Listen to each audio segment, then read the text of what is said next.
Welcome. Thank you for joining us for the first Word on the Street event, and I appreciate all of you being here for this experiment with me. Word on the Street is going to be a series of conversations with marketers who I think are getting it right.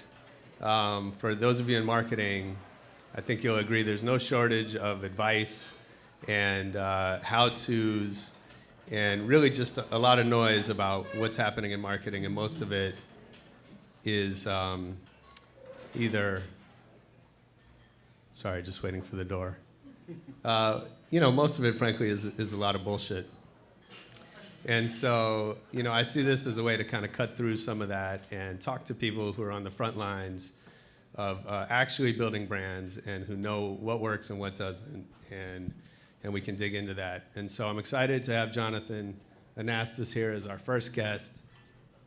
He was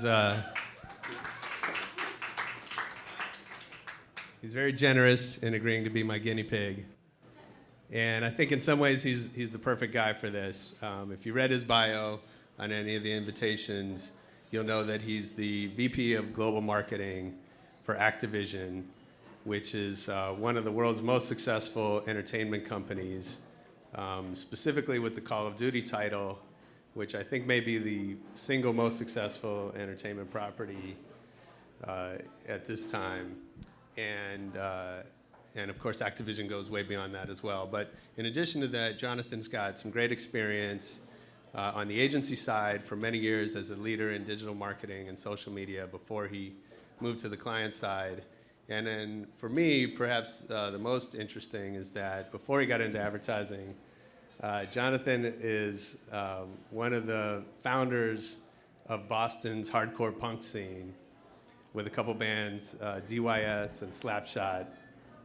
And he's more recently gotten the band back together and is in between holding down a pretty big day job. He's out touring and has been involved in producing some music documentaries, and so he's truly a Renaissance man. So thank you for being here. Thanks for having me. I'm not sure punk rock qualifies for Renaissance, but... So before we get into it, I'm going to ask Jonathan, I think, some tough questions, hopefully. Sure. But before we do, we want to share with you the trailer for the new Call of Duty, so you can get a sense of some of the work Jonathan's doing. This video has been seen 15 million times in only 5 days, which is what we call viral. And so let's take a look at that before we come back.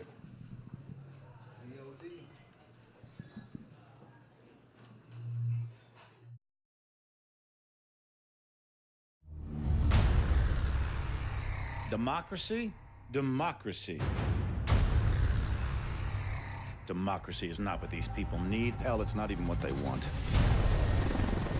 America's been trying to install democracies in nations for a century, and it hasn't worked one time.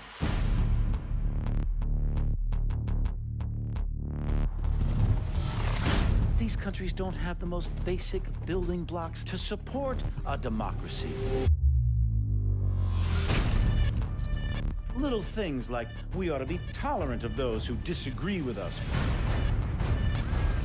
We ought to be tolerant of those who worship a different god than us. That a journalist ought to be able to disagree with the president. And you think that you can just march into these countries based on some fundamentalist religious principles, drop a few bombs, topple a dictator, and start a democracy?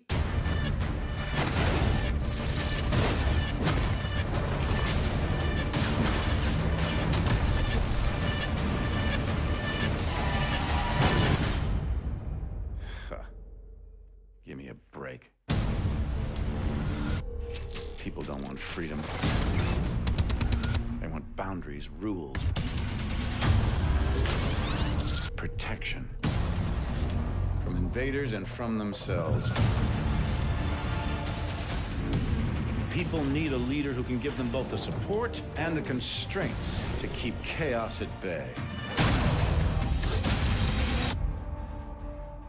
You give them that, and they'll follow.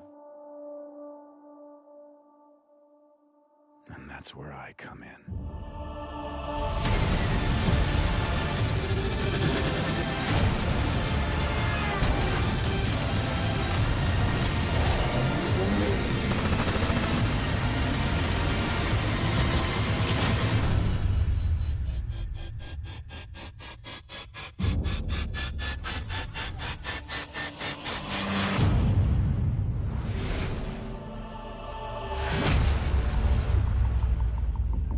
Ladies and gentlemen, Call of Duty.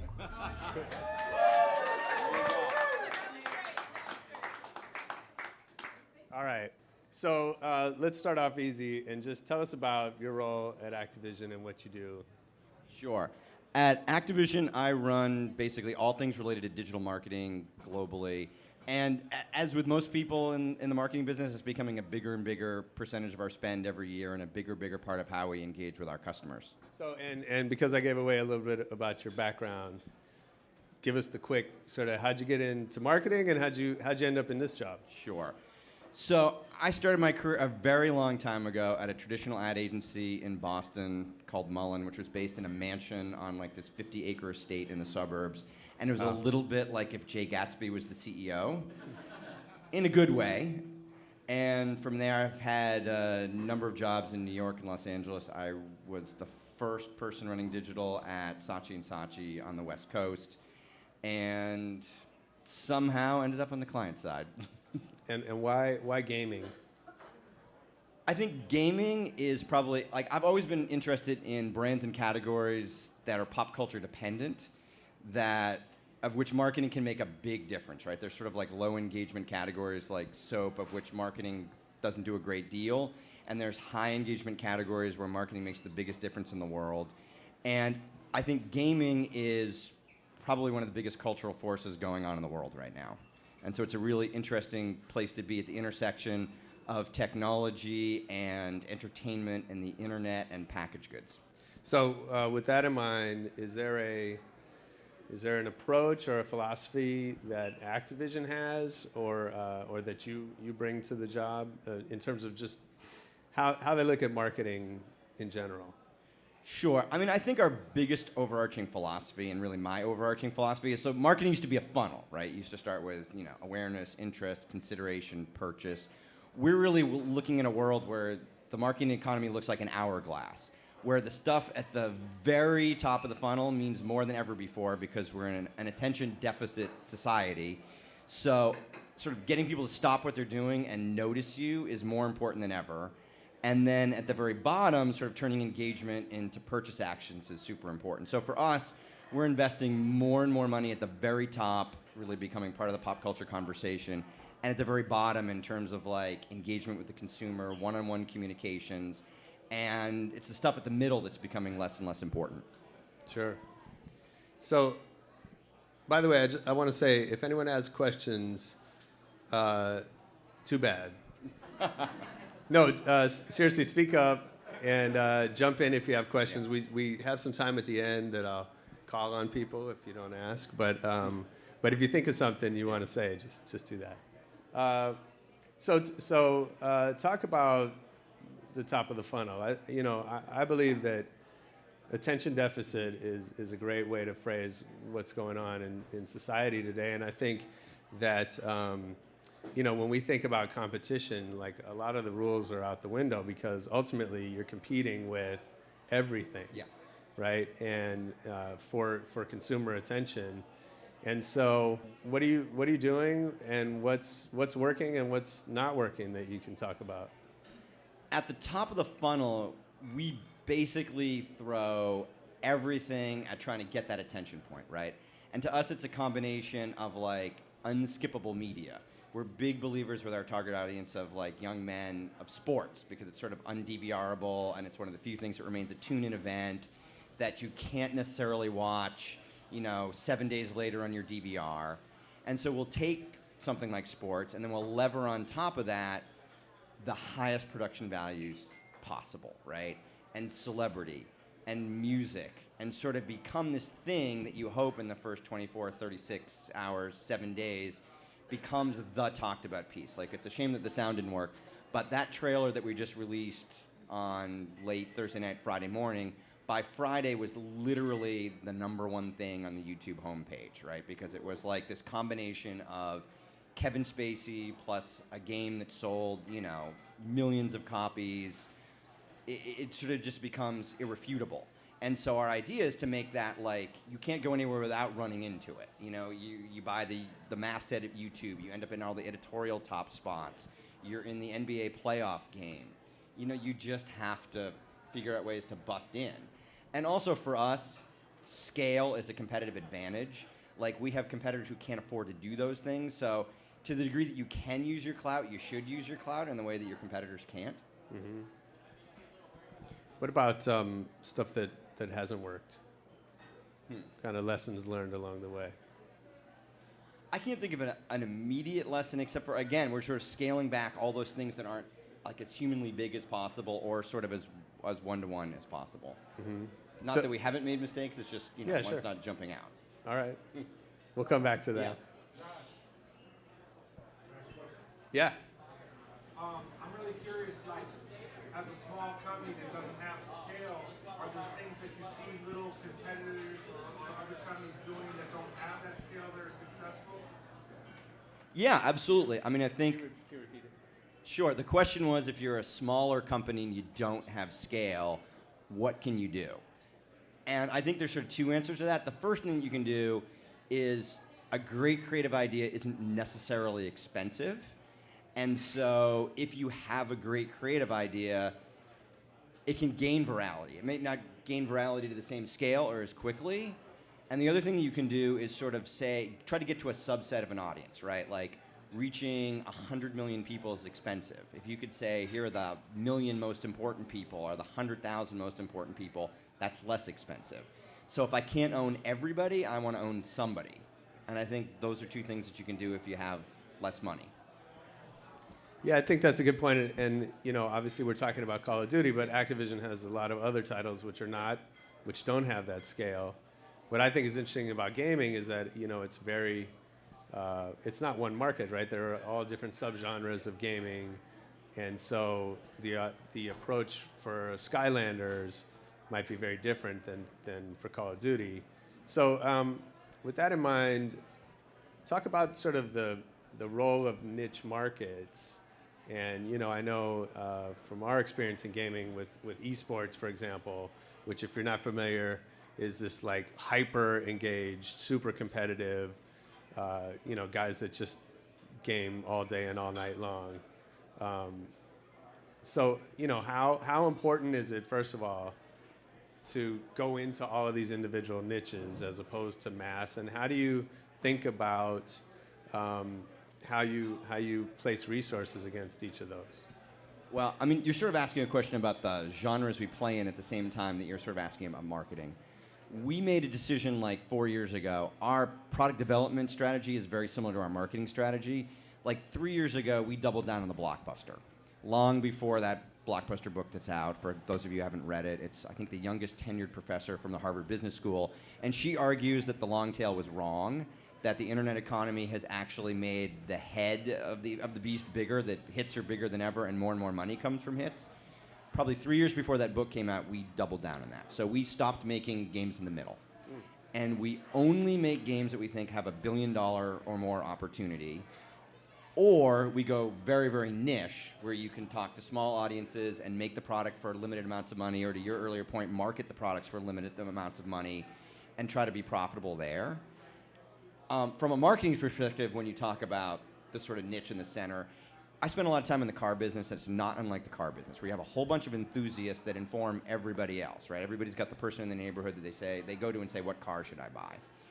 So our research says that if your friends buy Call of Duty, you are more likely to buy Call of Duty. And if your friends stop buying Call of Duty, you're less likely to keep buying Call of Duty. So we always try to take the center, the core gaming audience, and make sure that they're very loud, strong advocates. And that includes esports, which is now moving to a mass thing, right? You've got stadiums of 20,000 people watching people game. On platforms like Twitch TV, where hundreds of thousands of people are watching live matches. But I think, like a lot of high-passion brands, it starts with the core. And when you lose the core, you're going to lose everything that spins out from it. Mm-hmm. Absolutely. So with that in mind, right, though, the core has very different needs, right? Like, can you talk about that a little bit? I mean, in terms of their needs, I mean, they basically have to believe that your product's great. Like, you know, again, one of the things about the internet economy is like good products don't sell anymore. Very good products don't sell anymore. Only great products sell.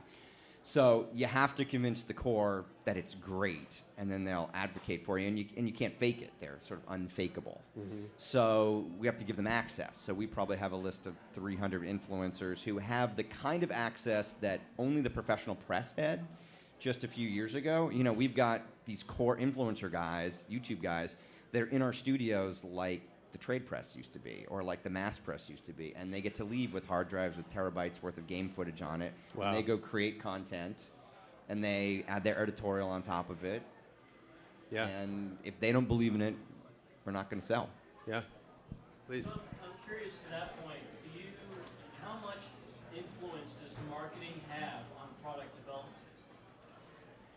So the question is, how much influence does marketing have on product development? You know, we would always like to think we've got some influence in terms of, you know, what game hooks are there, what things we think need to be there. I think we've got a greater influence on what assets come out of the studios over the course of a marketing campaign than we do with, like, what are the core hooks or the core mechanics in the game. You know, there's a constant feedback loop of, you know, what's the community saying, what did they say out of this asset, so what do we need to feed into the next asset. I think it's a greater influence. If you think about like the marketing of a game, it's, you know, like a 12 or 18 month cycle, than it is sort of the core essence of, you know, the gaming mechanic itself. Those guys are the experts at that. Yeah. Yeah, so you're talking about the core gaming media, right? And those people are dying to get your content so they can show it for free. But you still pay them to show it. So how do you deal with that where like an IGN is like, they can't wait to be the first medium to show your trailer, and yet you still pay them money to show it afterwards? Like, how does that work? Well, we don't really, because it's interesting you sort of say the core. 3 years ago, those sort of core events were full of the core gaming press. Now those events are full of the core gaming fans who are actually earning off the content they create on our behalf as opposed to we're paying them. And we made a decision like 3 years ago to build our own owned marketing channels to be less dependent on the IGNs of the world. Why do you want to create a trailer for $1 million and put it in a frame where somebody can write a snarky headline, Sure. sort of undercutting your asset?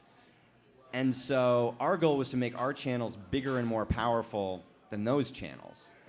So if our relationships with the core are strong and our own channels, I mean, the Call of Duty YouTube channel has 500 million views. Like most of the professional gaming press doesn't have 500 million views on their channel. So I want to control my message. So it makes them less relevant. You know, they're still important, but they're not the gatekeepers that they were. And you don't feel compelled to support that either. I like to support them because I like to support the industry that I'm in, but what I'll say is I'm no longer dependent on them. So I just have this belief that follows me around that that good marketing depends on really how close you are to your customer, how well you understand them. You know, and as an agency, we see a lot of just complete made-up consumer profiles and these broad generalizations. You know, they'll say our target is males 18 to 35, and their key insight is that they have their phones on at all times, right? And then it stops there. And then they ask us to come up with big ideas. And so, you know, and it's my own bias that that's just ridiculous. And so feel free to disagree, although you'd be wrong. But no, I guess the question is, you know, how do you do that? How do you stay close to your customer? Obviously, you know, when we talk about Call of Duty, like that's a massive, massive group, and you can't go shake everyone's hand and get to know them by name. So how does that happen? Well, I can actually do better than that. So if you think about knowing your customer, all of our games are instrumented. to a shocking degree. Like, we keep terabytes of data. I know every bullet fired. I know every level played.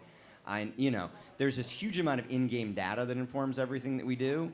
And then on top of that, we've got tracking studies and weekly social sentiment. I know the sentiment in all my games every week. I know the top 10 negative drivers, the top 10 positive drivers. I see purchase intent. I see unaided awareness, pre and post. We're pretty instrumented from that perspective. So I think we're super, super, super close to our audience. Yeah. And what we try to do is build a feedback loop, right? I'm even looking at customer service reports, and what we try to do is, if these are the top 10 issues they're having with the game, I want to be able to answer those in next week's social media posts. I want to be able to say, like, I knocked down 3, 5, and 7. Like, I've addressed them head on. Yeah. Listening. What a concept. Yeah. And not just listening, but responding. Right. I think brands in ivory towers are long over. Yeah. So what you're talking about is very data-driven. Yes, hugely data-driven.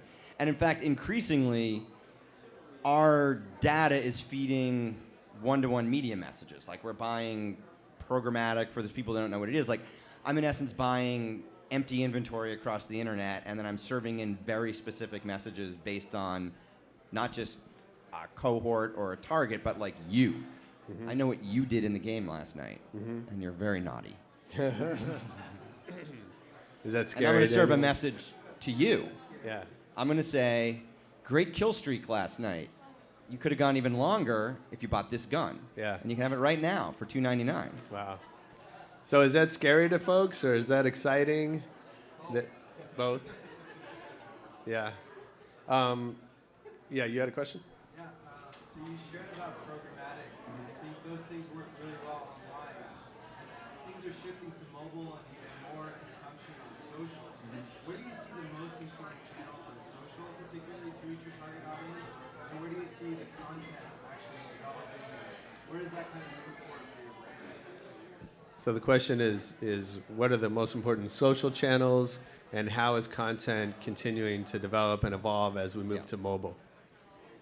I'm not sure we have a singularly most important social channel. I mean, off the top of my head, to overly stereotype, I'm going to say Facebook for reach, right? I mean, it's like 1 billion uniques a month. We've got a community of 23 million odd people. Twitter works the best in sort of real time. When we, like, day in and day out, Twitter's not a big heavy lifter, but if we have a live gaming event, or we have a press conference, or we have, like E3, experiential tied with social media, Twitter sort of delivers. We're seeing the highest engagement rates on Instagram, like in terms of percentage of audience sort of engaging. So I don't know if there's a singular answer.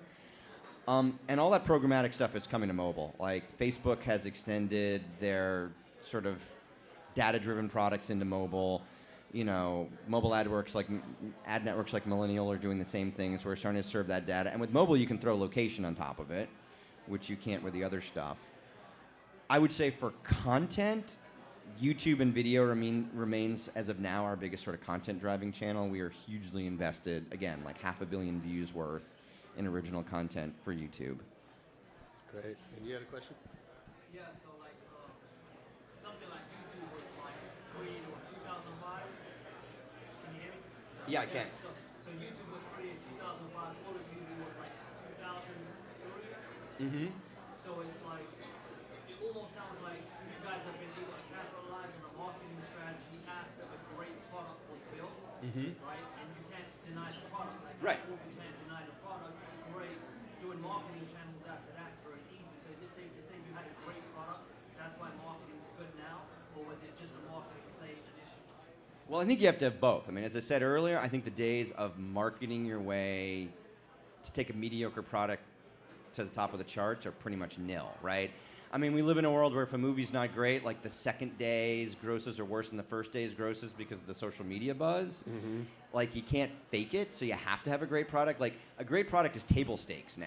But a movie ends after like an hour and a half. Right. A game doesn't really end. It takes a long time before you get to. Oh, absolutely, but I'm saying it's the same, in essence, concept, right? It's like, if it's not great, people will know it's not great really fast. Like, So- we probably have a Metacritic score within 6 hours of a game coming out, like... So step out of gaming for a second. If we think about the CPG world, is there really great soap, and does that matter, right? Or does the soap just need to be good enough? And how does that change that equation then for marketing? Well, I think for low engagement products or sort of table stake products, you're probably right. It's a very different thing. Sure. And I think you're seeing like the Old Spice guy, like those guys are doubling down and trying to create some kind of emotional connection because maybe good enough is good enough. Yeah.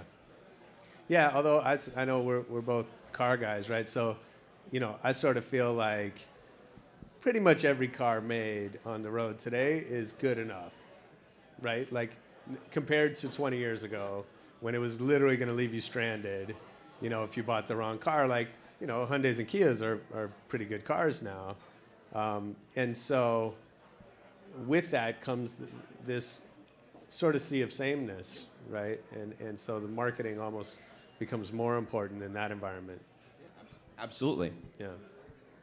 So back to, you were talking about data and you know, obviously that's making a huge impact on your business and you're able to learn so much more about consumer behavior than you ever could. So how does intuition play into that, and how do you keep your kind of instinct sharp as a marketer amid all this data? I think data can only tell you what direction to go in. I don't think data tells you what the creative should look like. I don't think data tells you what every dot on the media plan looks like. You know, I think at the end of the day, you still have to make the strong creative decisions. I think that, you know, data, to your point, a bad brief will take you to bad creative. Sure. But ultimately, you know, there's 5 concepts on the table, there's 3 concepts on the table. You got to decide what one you think is going to make the biggest impact. Yeah. So, and then as a marketer, how do you keep your kind of your gut sharp, and like how do you stay connected to trends and things happening? I mean, for me, it's just work. I'm just a consumer of, I just try to be, I feel part of my job is to just consume content. I've got 2 DVRs with, you know, 200 hours worth of content I don't have time to see on every day. I've got a stack of magazines this high next to my bed. I've got books that I'm lucky if I make it through the first chapter. You know, I've got 2 smartphone devices. I try to go out and see things and people. And I actually think another big part of it is, as I get older, somebody gave me really good advice, which is to keep your social circle full of people who are younger and more plugged in than you are. You know, I try in some cases to be the oldest guy at the table, not the youngest guy at the table, and I think it makes a big difference. Yeah. Because I think it's really easy to get insulated, and I'm sort of always looking for people that I think know subsets of the world that I don't know about. Sure. You were talking about experiential and how Twitter plays. So thinking just more broadly to event marketing and experiential, how important is that for a digital product, and how are you using it? I think experiential has become another one of our secret weapons. And I think it's moving to the top of the funnel. You know, like last year we were about having the biggest E3 presence, right? Or, you know, we're putting on our own competitive gaming competitions with $1 million prizes. Or we're taking, you know, the Spruce Goose hangar, you know, in Culver City and throwing a party for 10,000 people over 2 days and, you know, producing 80 hours of content coming out of it. Like, again, I think it's a huge differentiator. Mm. You know, we had our partners come in, and I went on the scariest sort of like Jeep test drive with people shooting at us with fake guns. I mean, it's like, that stuff sticks. Yeah. And so how do you measure success for that kind of stuff? I think it's a combination of what's the media value of your social footprint, right? We've got some pretty sophisticated econometric models of looking at like what the footprint of live events are and putting a media value equivalence on them, looking at changes in sentiment. That year that we did this giant event in Culver City a few years ago, our main competitor that year, Battlefield, was beating us in all kind of social metrics. And it was literally like we looked at the chart and we rocketed ahead of them in global social sentiment the week we threw an event for 10,000 people in Culver City, and we never gave it back for the rest of the year. I mean, it was literally a turning point for like the the dynamic of the brand that year. Wow. All right, back to some personal questions. No, but how did being a musician impact your thoughts about marketing? I think musician is a really strong word coming from punk rock. I'm actually going to reverse that. I think I knew I was going to be a marketer because I ended up in my role in music. I wasn't the world's most talented musician. It was a genre that didn't necessarily reward talent. But I just sort of defaulted when I was 17 years old to like, you know, what did we wear on stage? What was the backdrop? What did the flyers look like? What songs were we going to play in what order? You know, I sort of became the marketer. Sure. So do you think that experience has colored the way you approach marketing today? Absolutely. You know, because you really sort of think about, I think from music to the agency side to the client side, I think it's this idea that you can't expect people to take away too much, right? It's like, it's this sense that if people leave thinking or saying one thing about you or your band or your product or your agency, you're likely going to be ahead of most other people. Mm-hmm. So it's sort of like, what one thing are you going to say really well? Yeah. So what's the one thing that you think has led you to success in your career? You know, it's going to sound foolishly old-fashioned, but I believe that I've probably been willing to work harder than almost anybody else around. I don't think I'm necessarily the smartest person, but I think I've always just tried to be unbreakable, right? Like, I'll work as many hours as it'll take. I'll get on as many planes as it'll take. I'll be on the conference call at 3 in the morning from China. You know, I'll read the extra business magazine even though I don't want to. I'll knock out those 40 emails even though I should be asleep. Like, honestly, it's kind of boring, but I think that's been my differentiator. Sure. There's a lot to be said for doing whatever it takes. Yeah. So if you were starting out today, what would you do differently? What would I do differently? It's a tough one.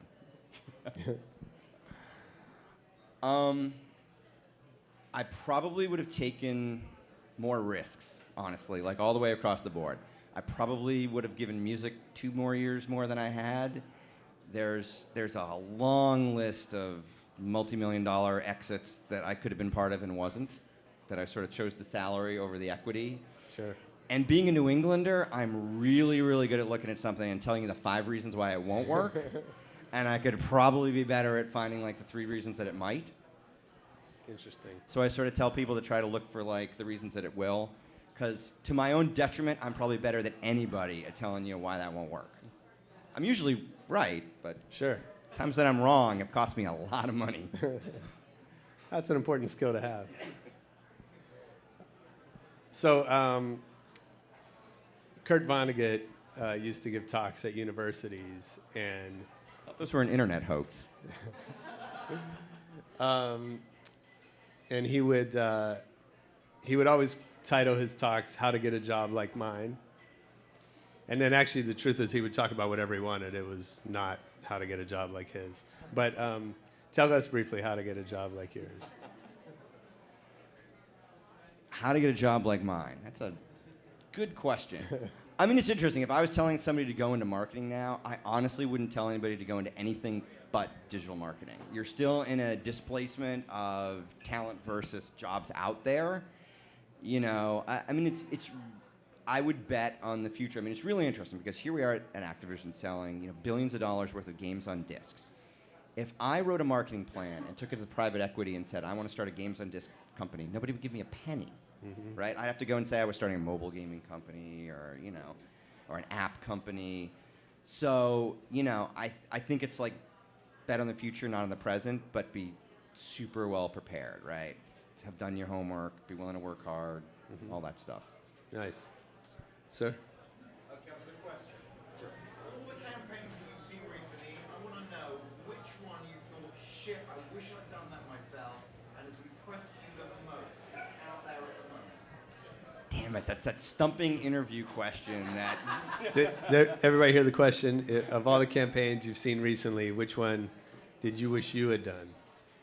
I honestly, this is going to sound terrible as a marketer up here, but I honestly haven't seen like a current campaign that's really broken through to me in quite a while that said like, bam, like I wish I did that. So I have a follow-up question. Okay. What has been, goes to your mind, something that has totally wowed you and impressed you? Not now, Right. but in your recent history. I think I'm gonna, fall back to some of like the old standards. I think it's hard to beat like the early Apple work. I think it's hard to beat like the classic Nikes or Levi's work. And I know that stuff dates me to some degree, and I think it speaks to a time when media worked a certain way. But, when I look now, I see executions more than I see campaigns. I see sort of like attention biting and link biting and like great spots, but not necessarily great campaigns that have legs. I don't want to call out certain work that might be agencies that are on a roster where I go, that spot's great, but I don't know where that's going to lead the next spot to, right? Like, what's the common theme? You think that dates you? I go back to don't squeeze the Charmin. Do you have a question? So since there are some of us that are old in this room, Right. and we try to surround ourselves with younger people, many years ago, when it was direct mail, it was running hungry, it was telemarketing, it was fax marketing, anyone in this room remembers fax marketing. What do you think is getting disrupted next? So the question is, what's next? What's getting disrupted next? Oh. I think the next thing that's getting disrupted is sort of like the CPM-based digital marketing. I think programmatic is really going to disrupt like the direct buy in the digital world. I mean, it's a medium growing at 70% a year, 80% a year, 100% a year. I think actually this has been quoted. It's actually really funny that I'm about to say this next thing, because for years I was the digital guy saying TV's not dead. And now I'm the digital guy that's saying I think TV's about dead. I'm starting to... Right. But it's funny because I used to argue the other thing. I used to be the digital guy in the agency agreeing with the TV people that TV wasn't going to die, and it didn't for a long time. But we're starting to see real big erosion in like 18 to 34 viewership on linear television. It's screen shifting. So I think direct buy digital marketing, when you go to the publisher and buy a CPM-based block of advertising, and linear television against younger demographics are the next two things that get disrupted. Great. Yeah. I have a question. How do you see the Oculus Rift console headset? How do you see that shaping the future of Activision, as a gaming company? So the question was, how do I see Oculus Rift and I guess VR sort of like disrupting it? Luckily, that's not my problem to solve. That's for the guys in the studios to figure that out. I actually don't see that as being a giant disruptor in the short term. Like, you're going to have to get a whole lot of devices in a whole lot of homes before it scales. Like, Xbox really can't make Kinect scale yet to be a disruptor. So I think it's something that's going to play in there, but I don't see it as being like an overnight disruptor. It's like too much hardware in too many homes too fast to mean something in 15. It might mean something in 16. I want to go back to that question right there. Something that has wowed you in digital space. Something like, I understand CPMs on the decline and things like that. CPMs are kicking in the 60% rate. I mean, that kind of blows the water on television, right? But when you come up with creative ideas like he has mentioned, like what wowed you today, Red Bull sent somebody from space Yeah. and told him to jump off. I mean, does that not wow an industry? That totally was an industry, but I got to go back a little bit to, I get it, like that was a super great idea and it got huge traction, but did it move the needle? Is Red Bull's market share up or down? Like, it was a really interesting piece of content, so I don't want to, and it set a bunch of records, but can you tell me what it said about the brand? Could you tell me what the brief was behind Felix jumping? Well, they've got like squirrel suits and they've turned it into almost like sport. They've built a philosophy around the marketing campaign and it's turned into a sport. So Yeah. That's pretty like, I think that's impactful because it's like, even though the marketing campaign happened some time back, Yeah. it impacts everybody today. Everybody looks at it like, what's happening today with that sport? Jumping out of planes, off of mountaintops, Oh, absolutely. And I don't want to denigrate. I mean, I think Red Bull was one of the brands that doubled down on content earlier than anybody, and I want to give them a ton of credit for that. But at the end of the day, it's sort of like I want to say, you know, again, did it change your opinion of the brand? Did it result in market share gaining or losing? You know, like ultimately what it... I think you gave Red Bull Yeah. So I think, Fair? I mean, I see it that, you know, Red Bull has this constant pipe of content Totally.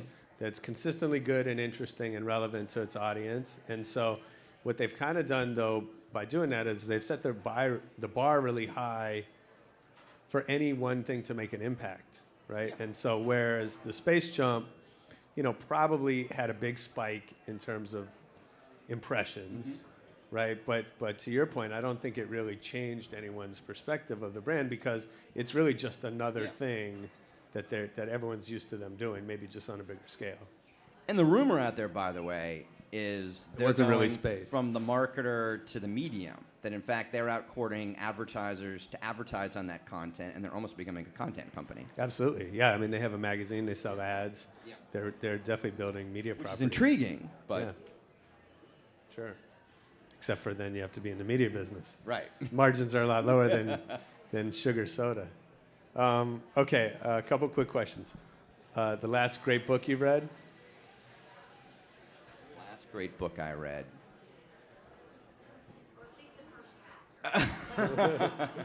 I'm actually famous for reading like this is probably like a super typical marketing answer, but like I read like the first 2 chapters of a lot of books. Yeah.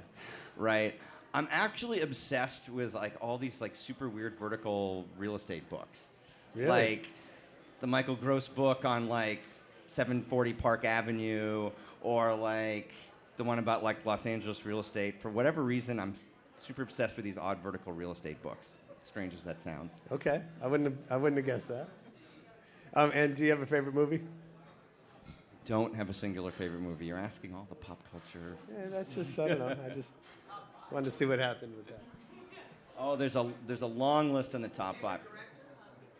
A favorite director's got to be Fincher, hands down. Ah, all right.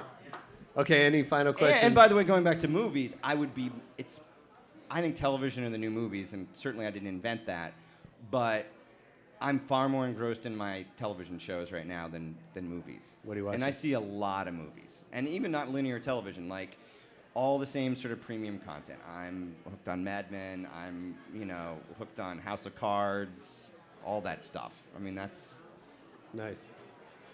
All right, couple more questions. Just out of curiosity, because you're talking about television, I mean, could you see a Call of Duty series? Wow. I think it's a very tough position to be in when you're Call of Duty. It's sort of like Microsoft and Halo. If it's not as good at as the game, you're going to do way more brand harm than benefit. I think if we were going to invest in long-form content, I think it would make more sense for something like Skylanders, like in the kids' realm. But I think there's more downside than upside for us in like a Call of Duty TV series or a Call of Duty movie. In the back? We're going international. You release a trailer like that one, I'm sure the viewers come from all over the world. How do you manage that? Because the product probably will be in different stages, and how do you manage, because the message probably in different countries will be a little bit different. So how do you manage that? I'm sorry, I'm only hearing half of what you're saying. So I Happy think to give you the if I microphone. understood it, I think it's this is a global brand, and you've got a product or a trailer that feels very localized. So am I getting this right? That how do you manage the brand perception around the world and keep it locally relevant around the world? We definitely take into account. I mean, for us, around the world means Europe and South America primarily. We don't do a lot of game on disc business in China or Russia. So that trailer was localized into like 10 languages and put on the YouTube channels in those 10 areas. We think a lot about the different perspectives in terms of, we've moved a lot of our marketing beats based on sort of what's important internationally. For an example, the plot of a game is more important to our European territories than they are in America, where multiplayer is more important. So we've moved the plot story up in the marketing arc based on learnings for Europe. Or like when we do the cameos in our TV spots, we look for actors that have international appeal as opposed to just US appeal. So talent is vetted by an international viewership, like what assets land in what places are vetted by an international viewership. We've added trailer beats for, we've added sort of storyline beats for Europe based on the fact that story is more important, where America more multiplayer. So we definitely, take the global perspective in mind. Cool.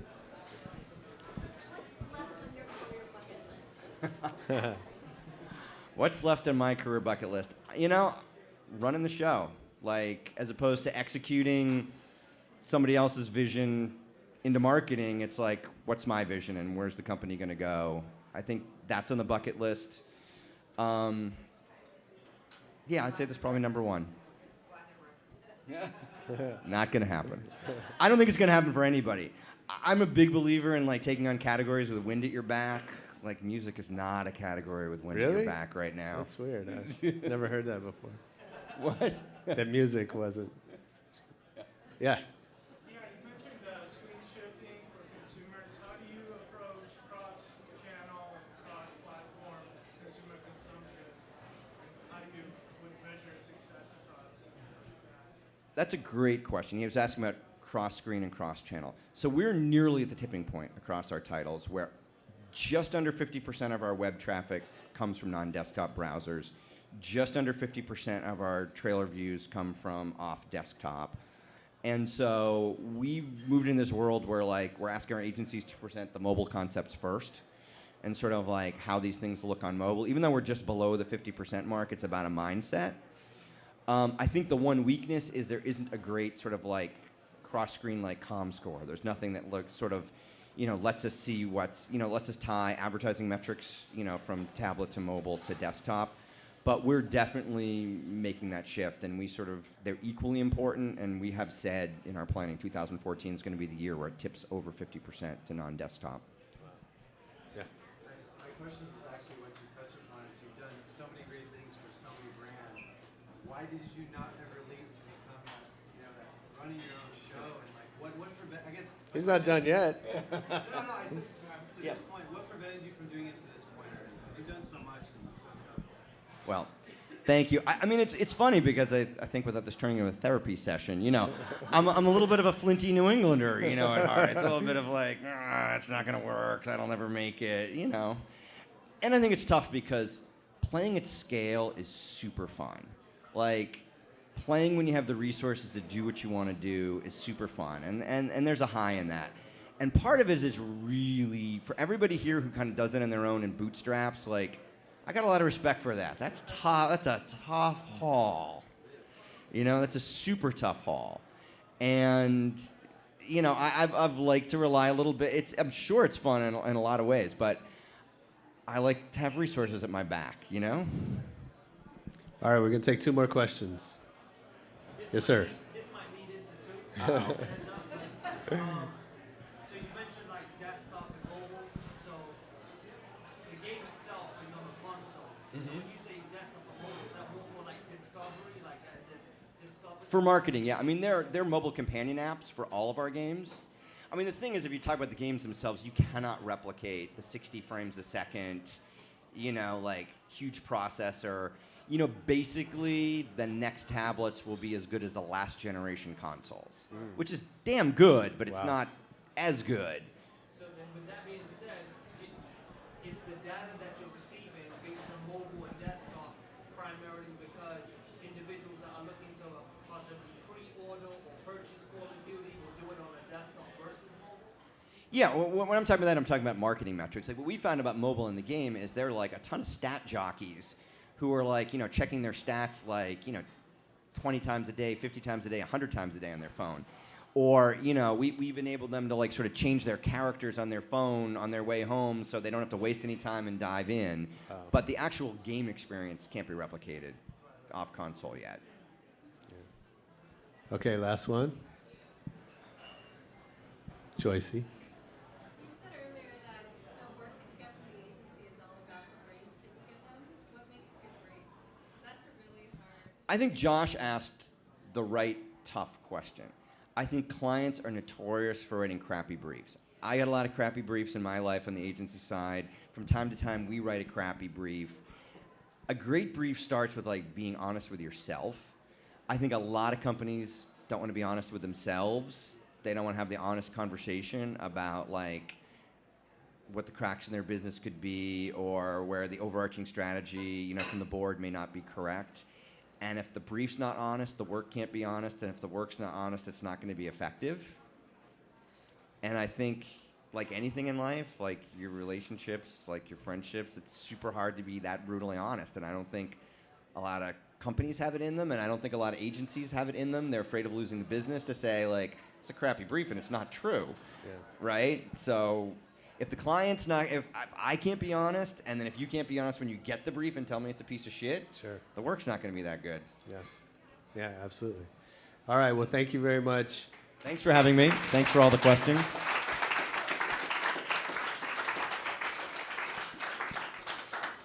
So like I said, this is an ongoing series. We're going to bug you all for feedback to tell us how we can make this better, and welcome all of your ideas. I really appreciate all the great questions and you all taking this journey with us. Thanks for having Thanks. me.